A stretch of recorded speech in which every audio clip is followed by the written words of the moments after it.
welcome to What is True. Welcome to a study of who is Jesus as we go through the Gospel of John.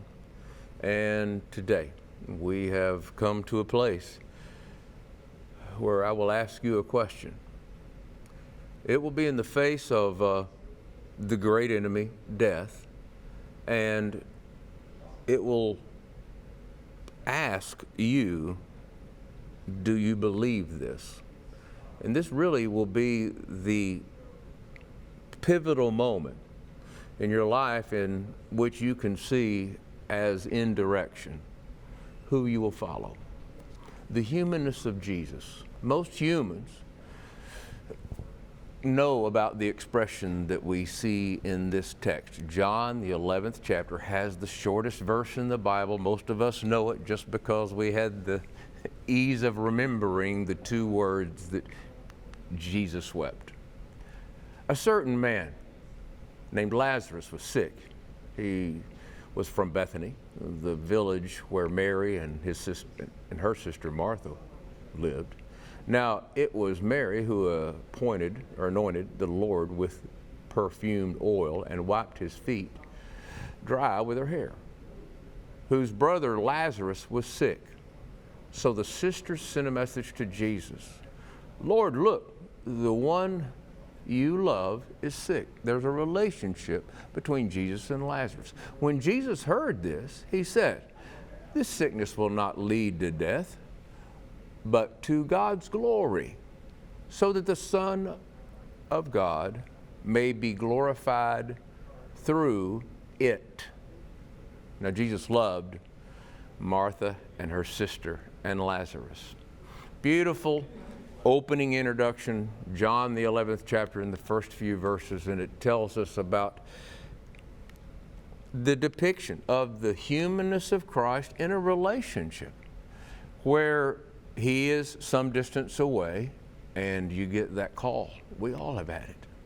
And Ecclesiastes 7 reminds us that, by sad countenance the heart is made better.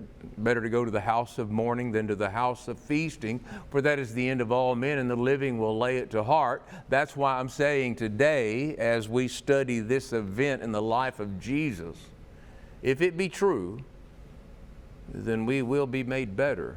But we must go through the process, the emotional expression of great sorrow. That is simply Jesus wept. Jesus wept. Now, with that much said, let's begin our study in this way, that Jesus in the humanness, and we are making this appeal because John indeed wants us to see so we can understand, and we'll read a couple of verses in a minute from Hebrews, understand who Christ is in relationship to what we need, our needs, and how he will respond. Jesus wept over Israel's rejection. Remember, he called them names. He told them like they were. You were blind. You were leaders of the blind. You were causing people to stumble. You're full of dead men's bones. He said all kinds of things through Matthew, the 23rd chapter, and then gets to this part at the end. He goes, oh, Jerusalem, Jerusalem, how long have I been willing to gather you as a hen gathers her chicks, but you were not willing. So there we go. We have this human connection again, and the will, the desire. Now, Jesus also wept as he cried out from the cross, woman, behold your son. So acquainted with grief, indeed, Jesus is. And yet he still continued and went about doing good. The incredible thing about this story from the life of Christ, this event, we see death, we see sorrow, we see family, we see relationships, and then we see a statement that we all of us, at every funeral that I have ever had the privilege of doing a memorial service, or every sad moment when we had to face the reality of death. He who believes in me, though he may die, he shall live. Chapter 11 and verse 26 When Martha comes to him, he makes a statement. And the statement is, he who believes in me, though he may die, he shall live. This is where we need to come to acceptance. Do you accept this as true? The power over death, the resurrection. Jesus faces the great enemy, in this case, as the human being with relationships in this life. He learns, he sees, he senses death, and we can read as we see that when he saw them, he knows the outcome that will happen with Lazarus, but he sees them in their mourning. I remember my mother at her mother's death, and I was there, and I was at peace. My grandmother had passed away. I was at peace with that. My mother was not. And that day when she walked forward, when she wept, I broke down. Up to that time I had been okay.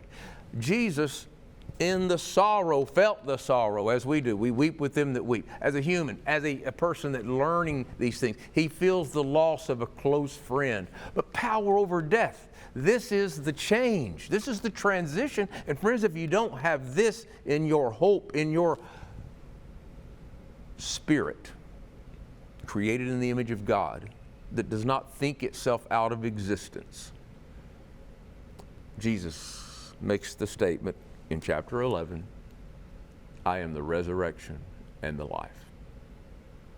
The statement, I am the resurrection and the life. Life is restored by Jesus. We see this in this account. I'm going to turn over to Hebrews now. You can come back over here with me, and we're going to just read a couple of passages. And that is just for the sake of comprehending.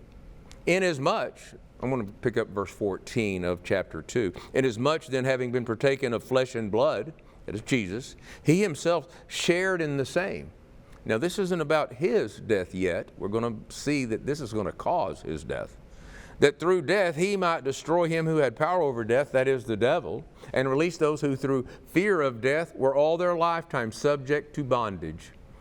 Jesus, these things that we see he permits in this life, he will demonstrate that he has power over them. And he says in verse 18, in that he himself has suffered, being tempted, he is able to help those who are tempted. Many people at the graveside of a loved one will be so distraught, sometimes their faith begins to waver.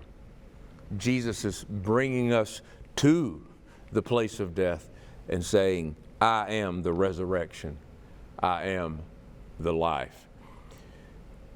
We do not have a high priest who cannot sympathize with our weaknesses, but as all points tempted as we are, yet without sin. Let us come boldly to the throne of grace, that we may obtain mercy and find grace to help in time of need. Life restored. John 10, I am come that you might have life and that more abundantly. Going to be demonstrated in the life of Lazarus. But look at what happened during the time. This is important for us to grasp. So when he heard that Lazarus was sick, he remained in the place where he was for 2 more days. Now, the Messiah, the miracle of the Messiah, waiting, knowing he has deceased. After this, he said, let us go to Judea. Now, the marvelous thing about the entire story is he's dead. His disciples don't think there's anything they can do about it. Rabbi, the Jews have sought to stone you. Are you going to go there again? So he's catching resistance about even going there at all. And he is actually waiting and allowing these loving family relationships. Jesus loved Martha and her sister and Lazarus. How hard was it for him to patiently wait 2 days before going? And what's the purpose? Have you wondered that? Because it says intentionally there that Jesus had said he waited. Jesus did not go immediately, verse 6. And the purpose was that the Son of God may be glorified. You cross-reference that with chapter 9 and verse 3, when the child was born blind. Who sinned? His father. Who was guilty of the sin? No, that the glory of God would be revealed. So here we have a circumstance again that we hate, that we do not want to experience, that we want to be relieved from, that it might be removed from our presence. Jesus plainly states, chapter 11 and verse 7, that now after this, let's go to Judea, they're going to stone you. And then he begins to say, 12 hours in the day, if anyone walks in the day, he will not stumble, because he sees the light of this world. This is Jesus' purpose.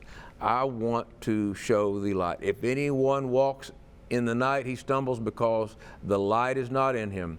These things he said. After that, he said to them, our friend Lazarus sleeps. That I may go wake him up. Let's go that I may wake him up.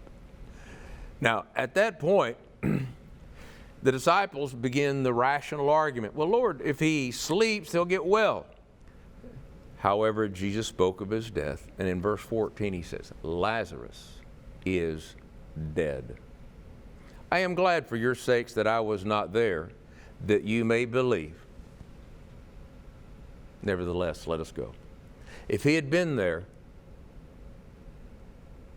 it would have been different. I'm glad that I wasn't there so that Lazarus departed, so I can do this. This is exactly how it's demonstrated. And while Jesus, in all the humanity of his emotion, these things, Jesus' delay may give us some insight into what God permits. And this is helpful for us. The book of John, these things are written that you might believe, and through believing you might have life in his name. Friends, life in his name, abundant life in his name, doesn't mean we're insulated from experiencing the death of loved ones, or suffering from blindness, or being lame, or dismemberment or disability. But he's waiting there. The family is going through this experience just like we are today. But he does something while he is here. While he is here, the light is here. But listen to how the conversation goes as we would have the conversation with the Lord in our complaint in the moments when someone passes. Lazarus had been dead for 4 days. Bethany is near Jerusalem, so what we have now is a large gathering of Jews coming in mourning. That culture was very effective and very clear. When one departed this life, there was mourning. There actually had mourners that would go about the streets to declare the somber moment of the occasion. Martha states this to Jesus: if you had been here, my brother would not have died. As if to put that accusation upon him, and this suffering. And then Jesus says, your brother will rise again. And when he says that in verse 23, your brother will rise again, Jesus said to her, I am the resurrection and the life. He who believes in me, though he may die, will live again. And whoever lives and believes in me shall never die. Do you believe this? Do you believe this? Yes, I believe you are the Christ, the Son of God, who's come into the world. And then immediately after these things, secretly called Mary, her sister, saying, the teacher wants to see you. And this is when the moment occurs.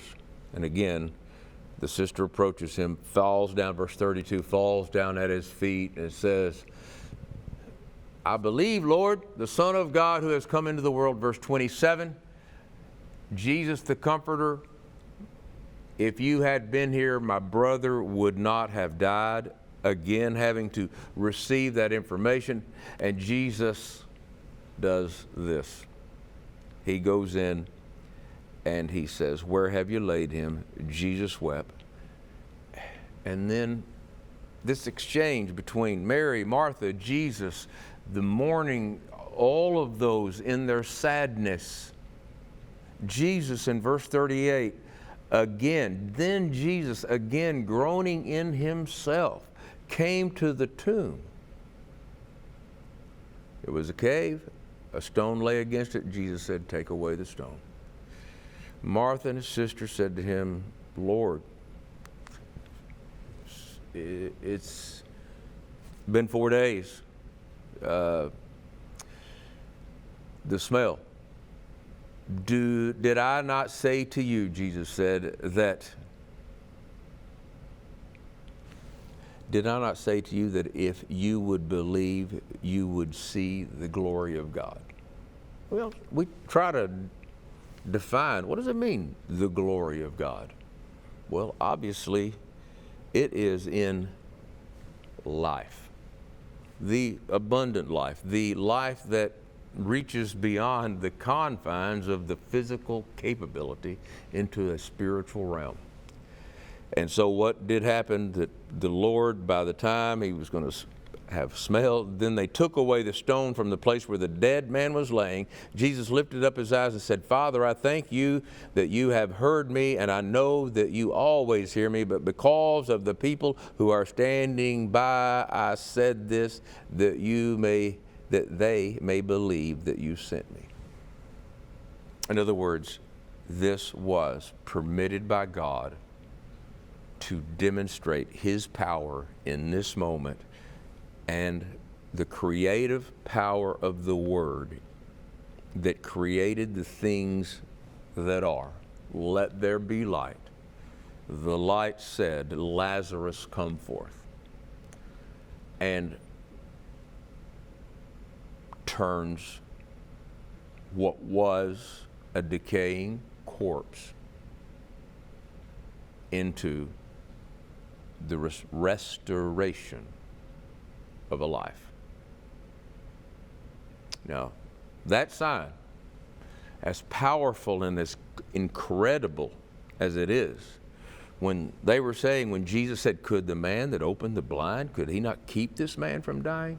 No, Jesus allowed the man to die to show that he had power over death while he was even there. Many believed. Others told the Pharisees, hey, you know, the Pharisees needed to know this because here's another sign. And what happened is some believed, others told the Pharisees, and then others, we will see, as in Acts 17, they'll repent later. But the effect of this sign is so powerful, so significant. The chief priests, the Pharisees, know that through this, their religion, that is the national status, was at risk due to the perception of the Roman government if the people no longer recognized the Pharisees or the Jews in their hierarchy as government. If they all began to simply follow Christ. And they knew that this would be it. And so what we learn is then many of the Jews who had come with Mary and had seen the things that they did believed in him, but some went away, told the Pharisees, and both the Pharisees, verse 57, had given command if anyone knew where he was that they should report it, that they might seize him. Now why? What's going to happen? Listen, verse 48, what shall we do? This man works many signs. We will let him alone like this. Everyone will believe in him, and the Romans will come and take away both our place and our nation. So you see, if they follow Jesus, it's just going to ruin everything and everyone, and all of our political structure will be destroyed. Caiaphas, being a high priest that year, he said, you know nothing at all. Or do you consider that it is expedient for us? It's expedient for us that one man should die for the people. The situation could be corrected. That way one man would die and the whole nation would not perish. An innocent man that gave life and sight and ability is now going to have a plot to kill him. Not only that, but also they plot to kill Lazarus. Isn't it amazing that we see in such a place that the politics can become so corrupt? The amazing prophecy, Jesus' death, he would gather together in one the children of God. And indeed, that is about to take place. Caiaphas, the prophet, the prophecy of that high priest, better that one man die than our nation suffer. So here it is, what are we talking about? Collateral damage. A rational political thought? Yes. They've all been made. Individuals who are set to do these things will indeed possibly destroy innocent. And there's always the collateral damage in the war when they go to do the things. Caiaphas, who was the high priest, said, nothing at all. Don't you realize it's more to your advantage that you have one man die for the people than for the whole nation to perish? The summation of the politics. From that point, verse 53, they plotted his death. From that point, they began to plot his death. Jesus no longer walked openly among the Jews.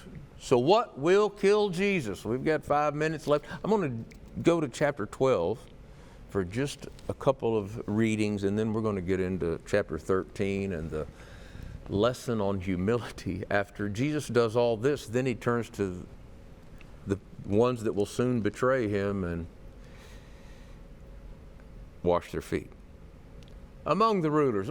So in John 12:42, a chapter later, still some events that are occurring about the belief. Nevertheless, among the rulers, many believed him, but because of the Pharisees, they did not confess him, lest they should be put out of the synagogue. That might read like us. It might read like this to us. But because of the culture that we live in, we can't confess him lest we would be put out of our jobs or the popularity of our position. Simply, what killed Jesus? They loved the praise of men more than the praise of God. You do right because it's right, whether people applaud you or whether people throw rocks at you. Blessed is he who comes in the name of the Lord, the triumphant entry of Jesus coming into Jerusalem after these events occur. The fulfillment of the prophecy, behold, here he comes, and behold the consuming power of these people. And Jesus says, understand this, that these things must be first. But when Jesus is glorified, they remembered about the things that he had written, about him riding in, Hosanna, blessed is he who comes in the name of the Lord. And the Pharisees said among them, you see that you are accomplishing nothing. Look, the world has come after him. This was that political move when he declared his popularity. It was revealed. Everyone equal. Righteousness reigns, not your political purview. Love prevails, and they could do nothing. There was no political entity that could stop the power of the signs of confirming that Jesus was who he was. You see, you can do nothing. Look, the world runs off after him. What are we going to do? And then Jesus teaches a lesson on physical death that will help us to begin to understand. The hour has come that the Son of Man should be glorified. Most assuredly I say to you, unless a grain of wheat falls to the ground and dies, it remains alone, but if it dies, it produces much grain. He who loves life will lose it. He who hates his life in this world will keep it for eternal life. If anyone serves me, let him follow me, and where I am, there my servant will be also. If anyone serves me, him my Father will honor. The death was a part. The grain falls, and it brings about this incredible occurrence. And that is, if anyone serves me, the Father will honor him. Now my soul is greatly distressed. What shall I say? Father, deliver me from this hour. This becomes really the crust of where the humanity of Christ, the miracle of the Messiah. What will I say to this hour? No, for this very reason I came to this hour. Father, glorify your name. And indeed, my soul is troubled. What will I say? Look at verse 32, and it's amazing to me, though. Judgment has come into this world. Now the ruler of this world cast out. The power over death about to be demonstrated. If I, that is the Son of Man, be lifted up to the earth, I will draw all people to myself. That is the Christ. Many believed. Many, though, in chapter 12 again, they loved the approval of men more than the approval of God. Jesus is the resurrection and the life. The approval of men will do nothing on that day. All of us have that destiny. We will all experience that moment. Jesus is the only way. He is the resurrection and the life. This is What is True. 8 a.m. every Sunday morning. If you can access YouTube, go to the What is True with Dennis, or go to What is True with Don. You'll find us there, or go to our Facebook page, connect to us there.